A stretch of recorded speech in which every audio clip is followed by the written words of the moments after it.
Hello बच्चों, welcome to my channel. आज हम पढ़ेंगे चैप्टर 2 दादी माँ।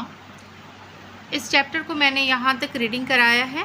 आज हम लोग यहाँ से करेंगे, तो चलिए वीडियो शुरू करती हूँ। दिन में मैं चादर लपेटे सोया था। दादी माँ आई, शायद नहाकर आई थी उसी झाग वाले जल में। पतले दुबले स्नेह सने शरीर पर सफ़ेद किनारीहीन धोती, सन से सफ़ेद बालों के सिरों पर सध टपके हुए जल की शीतलता।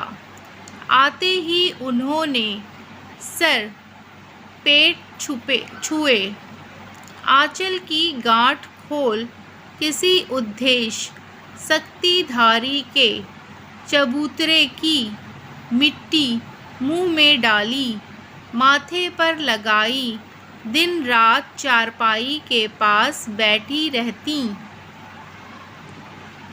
कभी पंखा झलती, यहाँ पर देखिए अनुस्वार है, झलती। कभी जलते हुए हाथ पैर कपड़े से सहलाती, सर पर दालचीनी का लेप करती और बीसों बार छू छू कर जोर का अनुमान करती। हांडी में पानी आया कि नहीं, उसे पीपल की छाल से छौंका कि नहीं, यहाँ पर देखिए क्वेश्चन मार्क है, छाल से छौंका कि नहीं। खिचड़ी में मूंग की दाल एकदम मिल तो गई है, कोई बीमार के घर में सीधे बाहर से आकर तो नहीं चला गया, आदि लाखों प्रश्न पूछ पूछ कर घर वालों को परेशान कर देती। दादी माँ को गवई गांव की 50 किस्म की दवाओं के नाम याद थे।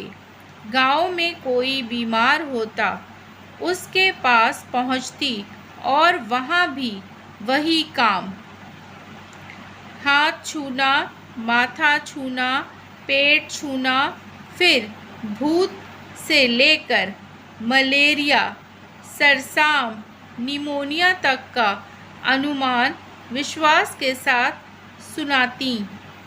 महामारी और विषुचिका के दिनों में रोज़ सवेरे उठकर स्नान के बाद लवंग और गुड़ मिश्रित जलधार, गुगल और धूप सफाई कोई उनसे सीख ले।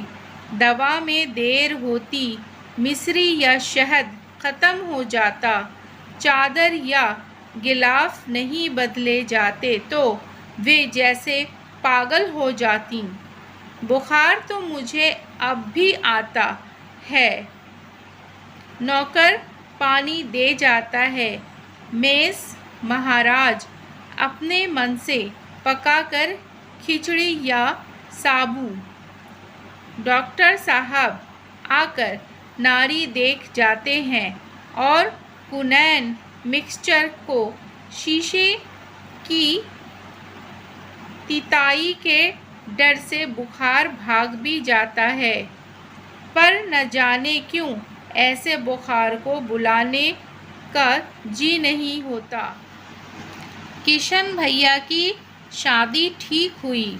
दादी माँ के उत्साह और आनंद का क्या कहना, दिन भर गायब रहती, सारा घर जैसे उन्हें सर पर उठा लिया हो। पड़ोसने आती, बहुत बुलाने पर दादी माँ आती। बहन बुरा ना मानना, कार परिजन का घर ठहरा, एक काम अपने हाथ से ना करूं तो होने वाला नहीं। जानने को यूँ सभी जानते हैं कि दादी माँ कुछ करती नहीं, पर किसी काम में उनकी अनुपस्थिति वस्तुतः विलंब का कारण बन जाती। उन्हीं दिनों की बात है, एक दिन दोपहर को मैं घर लौटा। बाहरी निकसार में दादी माँ किसी पर बिगड़ रही थीं। देखा, पास के कोने में दुबकी रामी की चाची खड़ी है। सोना होगा धन्नो, रुपए मैं सूद के आवाज़ दे दे। तेरी आँख में तो शर्म है नहीं। मांगने के समय कैसी आई थी, पैरों पर नाक रगड़ती फिरी। किसी ने एक पाई भी ना दी। अब लगी है आजकल करने, फसल में दूंगी। अब क्या तेरी खातिर दूसरी फसल कटेगी? दूंगी मालकिन। रामी की चाची रोती हुई दोनों हाथ से आंचल पकड़े दादी माँ के पैरों की ओर झुकी। बिटिया की शादी है, आप न दया करेंगी तो उस बेचारी का निस्तार कैसे होगा? हट हट, अभी नहा के आ रही हूँ। दादी माँ पीछे हट गई। जाने दो दादी, मैंने उस अप्रिय प्रसंग को हटाने की गरज से कहा। बेचारी गरीब है, दे देगी कभी। चला है समझाने। मैं चुपके से आंगन की ओर चला गया। कई दिन बीत गए, मैं इस प्रसंग को एकदम भूल सा गया। एक दिन रास्ते में रामी की चाची मिली।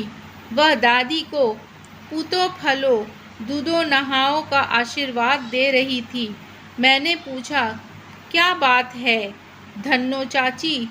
तो उसने विहल होकर कहा, उड़ीन हो गई बेटा, भगवान भला करे। हमारी मालकिन का कल ही आई थी, पीछे का सभी रुपया छोड़ दिया, ऊपर से 10 रुपए का नोट देकर बोली, देखना धन्नो, जैसी तेरी बेटी वैसी मेरी।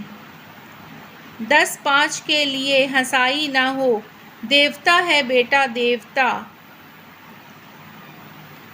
उस रोज़ तो बहुत डांट रही थी।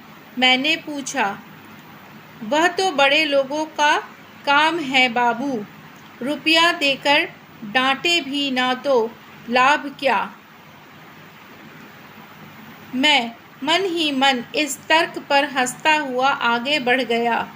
किशन के विवाह के दिनों की बात है। विवाह के 4-5 रोज़ पहले से ही औरतें रात भर गीत गाती हैं। विवाह की रात को अभिनय भी होता है। यह प्रायः एक ही कथा का हुआ करता है। उसमें विवाह से लेकर पुत्रोत्पत्ति तक के सभी दृश्य दिखाए जाते हैं। सभी पाठ औरतें ही करती हैं। मैं बीमार होने के कारण बारात में न जा सका। मेरा ममेरा भाई राघव दालान में सो रहा था। वह भी बारात जाने के बाद पहुंचा था। औरतों ने उस पर आपत्ति की। दादी माँ बिगड़ी, लड़के से क्या पर्दा। लड़के और ब्रह्मा का मन एक सा होता है।